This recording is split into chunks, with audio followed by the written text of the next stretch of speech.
Praise lord. ప్రభు పేరట మీ అందరికి కూడా శుభాలు తెలియజేస్తున్నాను. దేవుడు మరి గడిచిన కాలమంతా కూడా ఆయన కృపారెక్కలు బలపరిచి మన క్షేమాన్ని కలుగు చేసిన పరిశుద్ధ ఆత్మ దేవుడికి మహిమ కలుగును గాక. ప్రియమైన దైవ జనాంగమా, మరి ఈ అనుదిన ఆదరణ అనబడుతున్న మరి దైవ కార్యక్రమంలోకి వచ్చిన మీ అందరికి కూడా వందనాలు. చిన్న ప్రార్థన చేసుకుని మనం ప్రారంభించుకుందాం. పరిశుద్ధుడా, ప్రేమ గల తండ్రి, మీకు వందనాలు. మరి గడిచిన కాలమంతా కూడా నీ కృపారెక్కలు బలపరిచినందుకు నీకు వందనాలు. మరి నేటి దినం అనుదిన ఆదరణ అనబడుతున్న మాటల ద్వారా కుటుంబాలను ఆదరించేందుకు నీకు వందనాలు. మరలా ఈ దినము కూడా మీరు మాట్లాడబోతున్నందుకు మీకు వందనాలు. మీ పిల్లల జీవితంలో మీరు ఆదరణ కలిగించబోతున్నందుకు మీకు వందనాలు. కృప చూపించి ఈ దినము ఈ అనుదిన ఆదరణలో పాల్గొని చూస్తున్న ప్రతి బిడ్డను కూడా మీరు దీవించి ఆశీర్వదించమని యేసు నామమున ప్రార్థిస్తూ ఉన్నాను తండ్రి. ఆమేన్. ఆమేన్. మంచిది. అందరికి కూడా శుభాభివందనాలు తెలియజేస్తూ ఉన్నాను. ఈ దినం ప్రభు మిమ్మల్ని కాపాడాలని, మిమ్మల్ని లేవనెత్తాలని ప్రభు ఆశపడుతూ ఉన్నాడు. అయితే ఈరోజు ప్రభు మీకు ఇస్తున్న వాగ్దానాన్ని మనము చదువుకుందాం. కీర్తన గ్రంథం 145వ అధ్యాయం 14వ వచనాన్ని మనందరూ కూడా కలిసి చదువుదాం. యెహోవా పడిపోయిన వారందరినీ ఉద్ధరించువాడు, కృంగిపోయిన వారందరినీ లేవనెత్తువాడై ఉన్నాడు. ఈ వాగ్దానం ప్రభు మీ జీవితంలో ఈరోజు నెరవేర్చునుగాక. ఆమేన్. ప్రభు ఈరోజు మీతో వాగ్దానం చేస్తున్నాడు. కృంగిపోయిన వారందరినీ లేవనెత్తబడుదురుగాక. ఆమేన్.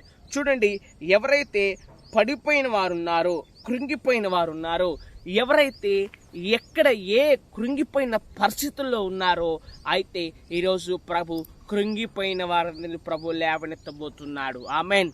ఈరోజు నువ్వు ఏ స్థితిలో ఉన్నావో నాకైతే తెలియదు, కానీ నువ్వు కృంగిపోయిన స్థితిలో ఉన్నావా, పడిపోయిన స్థితిలో ఉన్నావా, లేవలేని స్థితిలో ఉన్నావా? ఇదిగో నువ్వు నీ యొక్క గొంతు వరకు కూడా నువ్వు త్రొక్కపడిపోయి లేవలేని స్థితిలో ఉన్నావా నాకైతే తెలియదు, కానీ ఈరోజు ప్రభు నీతో వాగ్దానం చేస్తున్నాడు. ఏంటంటే నీవు కృంగిపోయిన స్థితిలో నుంచి ప్రభు లేవనెత్తబోతున్నాడు.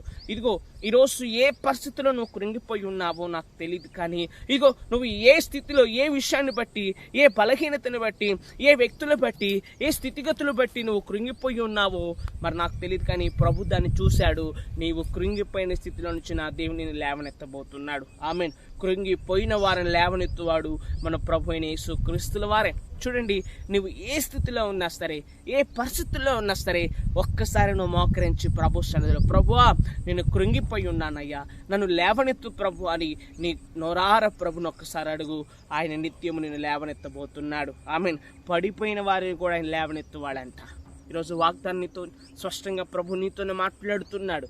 ఇదిగో నువ్వు పడిపోయి ఉన్నావా, నువ్వు కృంగిపోయి ఉన్నావా, నువ్వు లేవలేని స్థితిలో ఉన్నావా, ఇదిగో నిన్ను అందరూ దూషించిన స్థితిలో ఉన్నావా, ఇదిగో నిన్ను అందరూ పడదోసే స్థితిలో ఉన్నారా?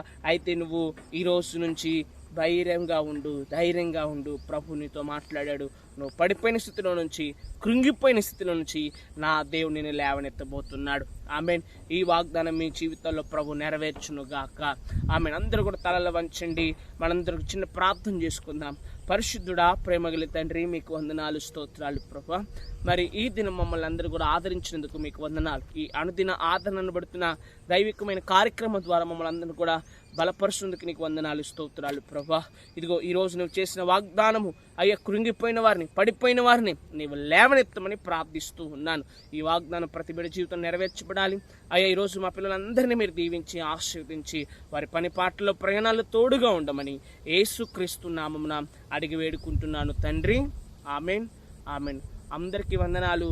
ప్రభు మనందరూ కూడా దీవించును గాక. మరి ప్రతిదినం వస్తున్న ఈ అనుదిన మరి ఆదరణ అనబడుతున్న కార్యక్రమంలో పాల్గొనండి. ప్రభు మనందరూ కూడా దీవించును గాక. ఆమేన్.